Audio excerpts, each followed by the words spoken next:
Hello, everyone. I'm Bob Lutz. That's Paul Suellentrop, Wichita Eagles. Shockers win an easy one tonight against Bradley by 22.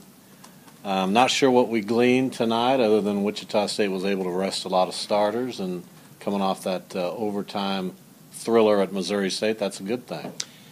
Yeah, they needed that. That was maybe the most positive thing to come out of it. I'm really regretting my pick of Bradley as number 3 in the Valley. That does not look like a smart choice at this point. I think a lot of people thought the Braves were going to be improved, take another step. It hasn't happened.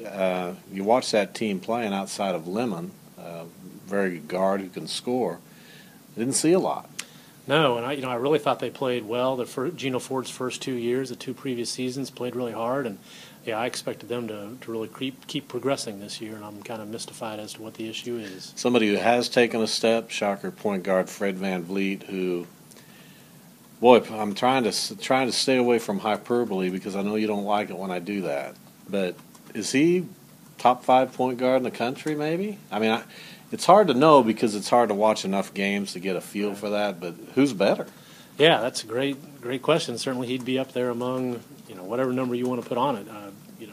He can shoot. He takes care of the ball. He plays really good defense. I mean, his hands are just everywhere and very strong. So yeah, I mean, there can't be too many people who are more productive at point guard than Fred. And for those of you who don't get an opportunity to talk to Fred VanVleet that often, he is a joy. He's a joy to talk to. He's forthright and entertaining, and doesn't back off from talk that he's as good as there is. In fact, I think he embraces it. He does a really good job explaining the game too. I think to people like you and I who don't quite understand it, he does a really nice job of kind of putting it in terms that we can understand. Wait a minute, you and I? I'm lumping us together in that, yes. I appreciate that.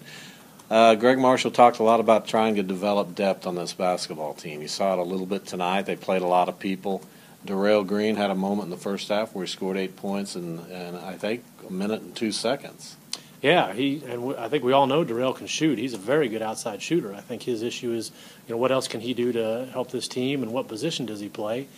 He took a charge. He had 2 steals, and this was the kind of game that he could play in and be successful, and that's got to help.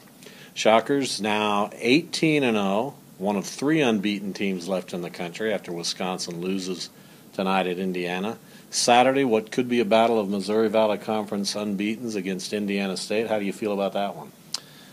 Well, Wichita State, as well as they're playing at home, I think clearly they're the favorite. But I think Indiana State was the team all along that we identified was going to be a challenge. And Jake Odom has beaten Wichita State, at least a couple times, and once, kind of weaving his magic. He's a good player, and Indiana State is playing well. Koch Arena, this building needs a competitive game, so hopefully we'll see that on Saturday right here. We'll talk to you then.